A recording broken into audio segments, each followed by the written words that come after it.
Hello student, मैं हूं PM Sheikh और आप देख रहे हैं स्पाइनो क्लासेस। चलिए स्टार्ट करते हैं। आज क्लास 10th केमिस्ट्री, फिर से चैप्टर नंबर 3 और ये पार्ट सेकेंड होगा।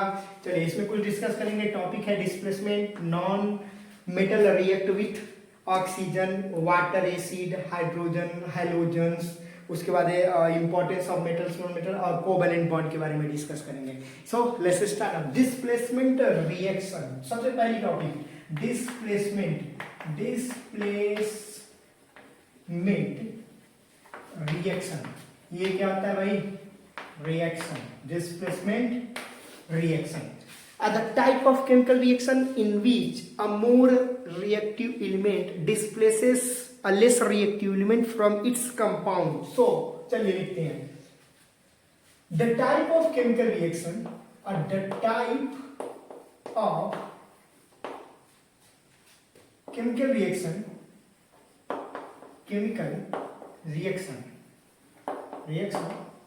in which a more reactive metal displaces a less reactive metal from its compound. चलिए एक बार और बोल देते हैं। The type of chemical reaction in which a more reactive metal displaces a less reactive element from its compound. Example के तौर पे देखेंगे कौन है ऐसा। इसके लिए हमें रिएक्टिविटी सीरीज, मैंने बहुतों बार बताया, रिएक्टिविटी सीरीज आप जरूर याद रखें। तो रिएक्टिविटी सीरीज मैंने बहुत बार पहले भी बता चुके हैं। तो चलिए एक बार छोटा सा बगल में लिख देते हैं यहाँ पे। अब मुझे लगता है आप इसे नोट कर लिए होंगे। तो चलिए इसे थोड़ा सा साइड में इरेज कर देते हैं ताकि हम यहाँ पे रिएक्टिविटी सीरीज लिख चुके हैं। चलिए लिखते हैं KNaCaMg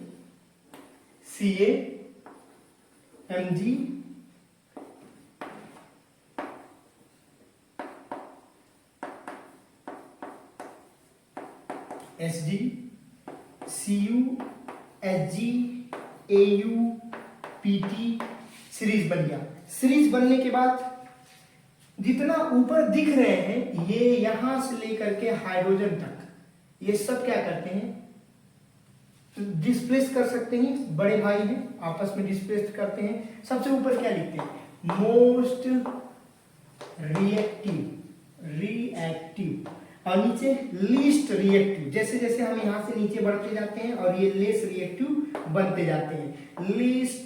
लीस्ट मतलब खराब वाले रिएक्शन। लीस्ट रिएक्टिव बहुत वीक, बहुत कम तरीके से रिएक्शन करने वाले हैं ये। ओके, तो देन ये तो वाली ठीक है, कोई बात नहीं। कैसे डिस्प्लेस? ऊपर वाला हमेशा नीचे वाले को डिस्प्लेसमेंट कर देगा इसके कंपाउंड से।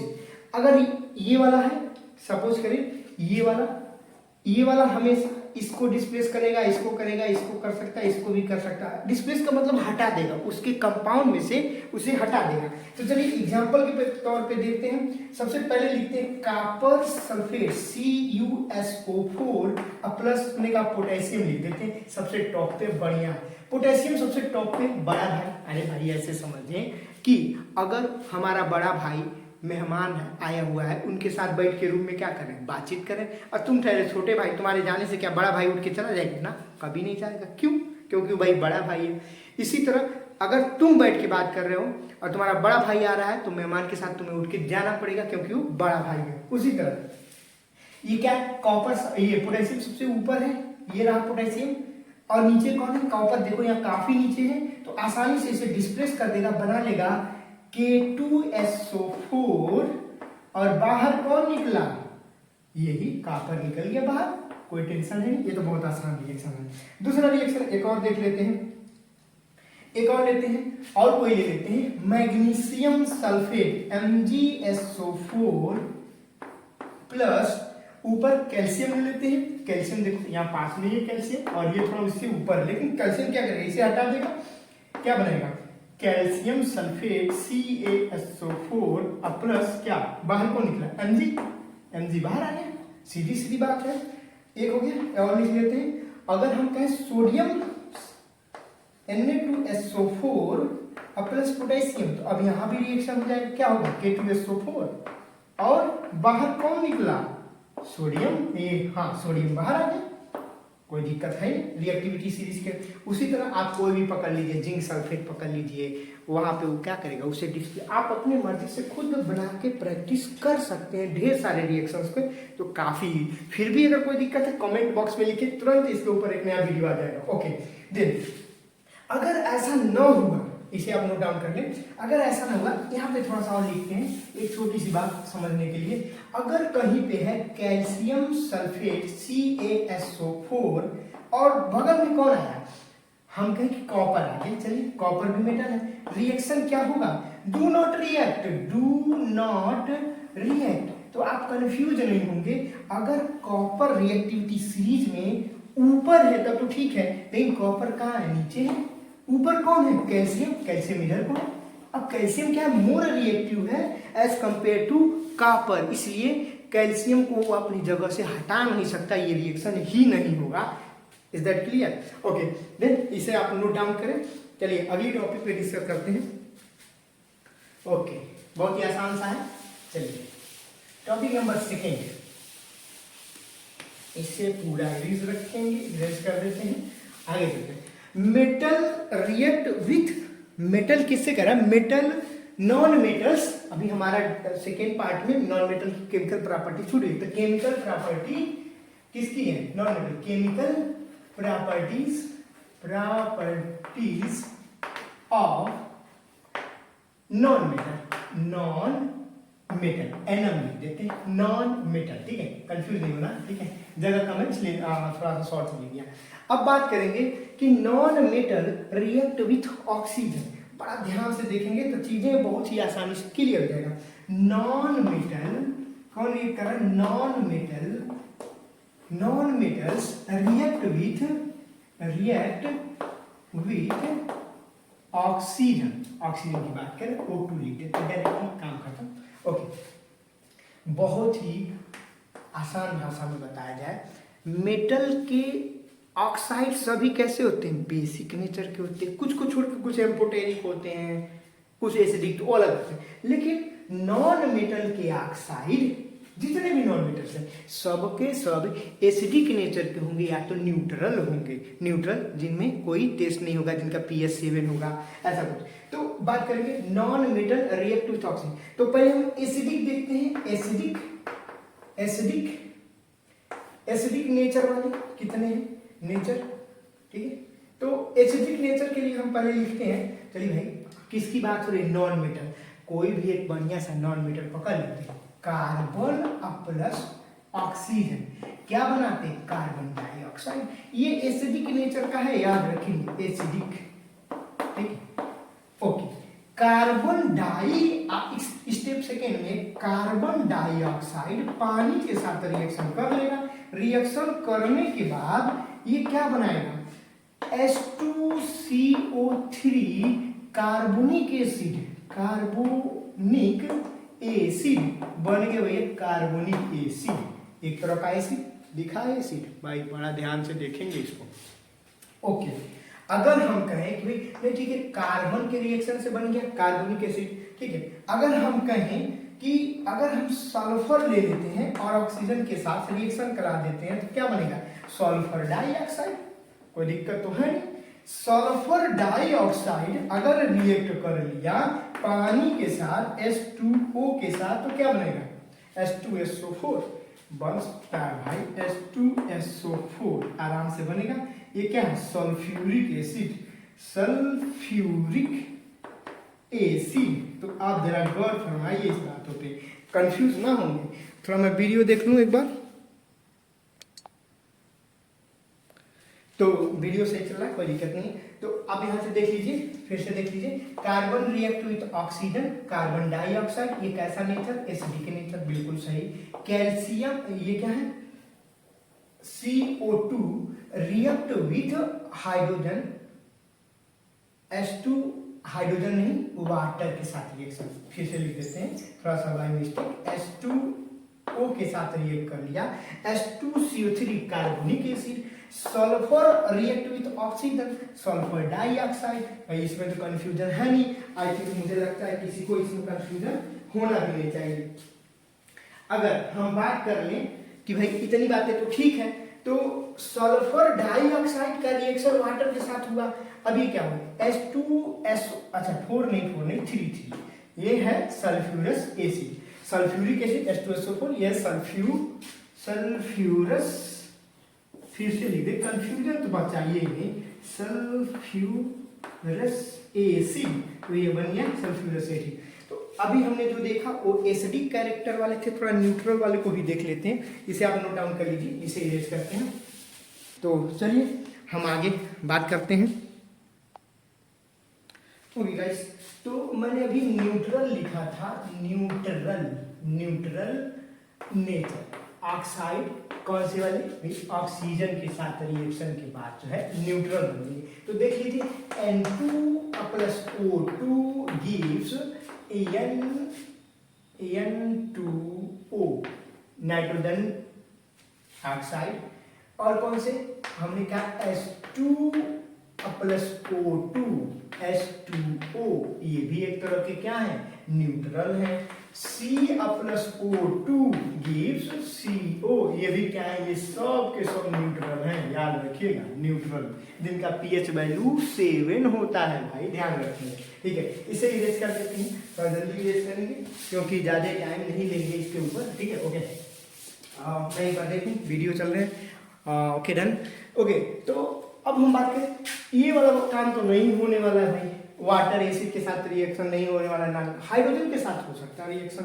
भाई चलिए देखते हैं कौन सा रिएक्ट करने वाला है। ये टॉपिक नंबर नहीं, अभी तो सेकेंड टॉपिक में ही चल रहे। नॉन मेटल रिएक्ट विथ किसके साथ रिएक्ट करवा रहे हैं भाई, हाइड्रोजन के साथ। तो यहाँ लिख देते हैं H2, ठीक है, थोड़ा सुविधा हो जाएगा हाइड्रोजन के साथ। तो अगर हम कहें कि भाई कोई ऐसा पकड़ ले जिससे ये क्या करे, रिएक्ट कर ले, हाइड्रोजन क्या करे, रिएक्ट कर ले कोई नॉन मेटल को, कोई शानदार सा हम नॉन मेटल पकड़ लेते हैं, उससे के साथ हम रिएक्शन बना लेते हैं। तो चलिए नोट डाउन करते हैं। N2 एग्जाम्पल में N2+H2 क्या बनेगा, NH3। पिछली बार में हमने शायद कुछ मिस्टेक किया हो, लेकिन डोंट माइंड, यहाँ पे NH3 अमोनिया बन गया भैया, कोई दिक्कत तो है नहीं, अमोनिया बनाने में कोई दिक्कत हमें बिल्कुल भी नहीं। ओके, अगर एक और थोड़ा सा कॉम्प्लेक्स था बात के, देखो भाई थोड़ी मुश्किलें तो होने वाली है। कॉम्प्लेक्स में क्या हम कहें कि हाइड्रोजन गैस को अगर सल्फर, या ये सल्फर 8 के ग्रुप में कंबाइन होते हैं तो बन जाता है H2S, ये थोड़ा सीधा बनाया तो और अच्छा है, H2S सल्फर या हाइड्रोजन सल्फाइड, यहाँ पे लिखिए हाइड्रोजन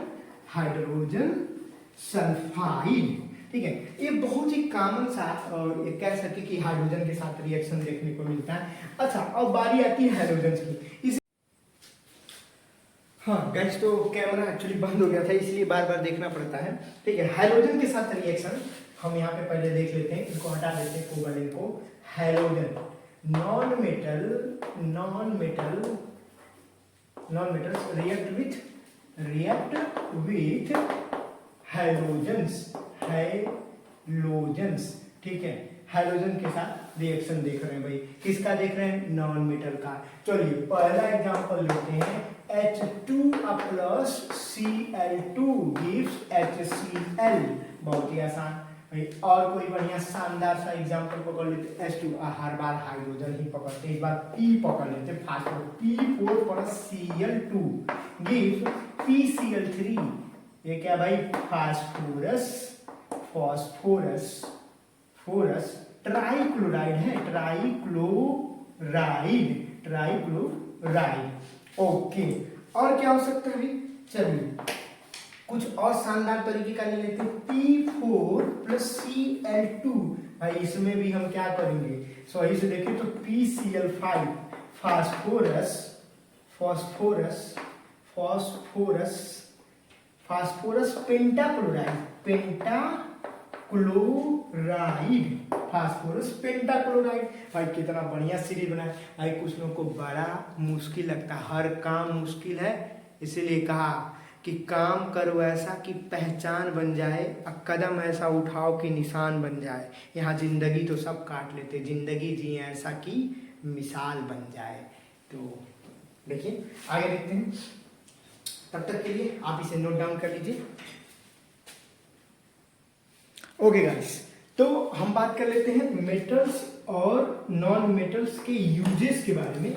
क्या यूज है, आप जो भी बुक पढ़ते हैं आपके बुक में दिया है, आप इसे अपनी मर्जी से खुद नोट डाउन करें। मेटल्स क्या करते हैं, कॉपर बनाने, कॉपर मेटल्स का यूज़ हम वायर बनाने के लिए, आयरन का यूज़ हम व्हीकल्स बनाने के लिए, व्हीकल्स वगैरह गाड़ियाँ मोटर सब बनाते हैं। स्टील इंडस्ट्री में इसका बड़ा यूज है, हर जगह तो मेटल का यूज है। ओके, कोवैलेंट बॉन्ड बहुत जरूरी है, इसे डिस्कस करेंगे। कोवैलेंट द बॉन्ड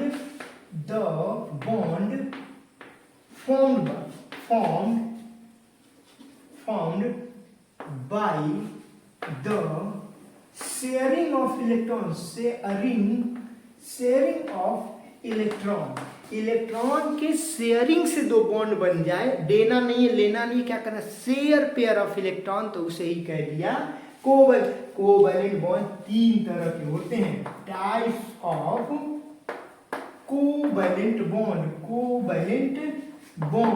बॉन्ड के तीन टाइप हैं। पहला टाइप लिखते हैं भाई, पहला type single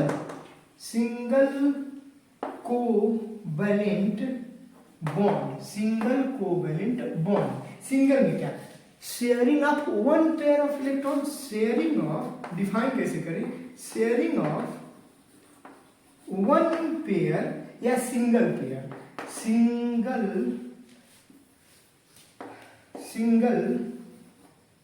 single pair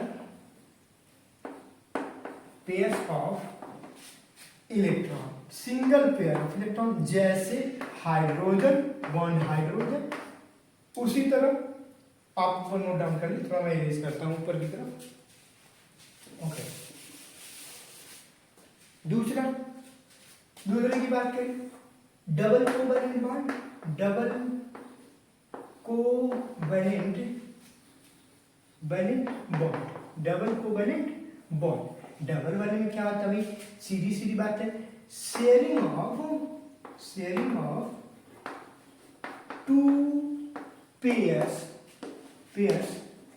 of electron, दो पेयर, जैसे ऑक्सीजन बॉन्ड ऑक्सीजन, भाई दो का बॉन्ड बन गया। तीसरे नंबर पे आ जाते हैं, बहुत ही आसान है ये, तो बहुत ही इजी सा टॉपिक है, बस थोड़ा सा और याद कर लीजिए, थोड़ा सा नोट कर लेंगे, आगे हम फिर से इसके ऊपर डिस्कस करेंगे एक बार और, कार्बन और इस कंपाउंड के अंदर। तीसरे वाले में क्या होता है कि भाई ट्रिपल कोवैलेंट बॉन्ड, इसमें आगे और भी पढ़ना है हमें, टेंशन फ्री है। तो कहा शेयरिंग ऑफ, अब भाई हम बात करें किससे बनता है, शेयरिंग ऑफ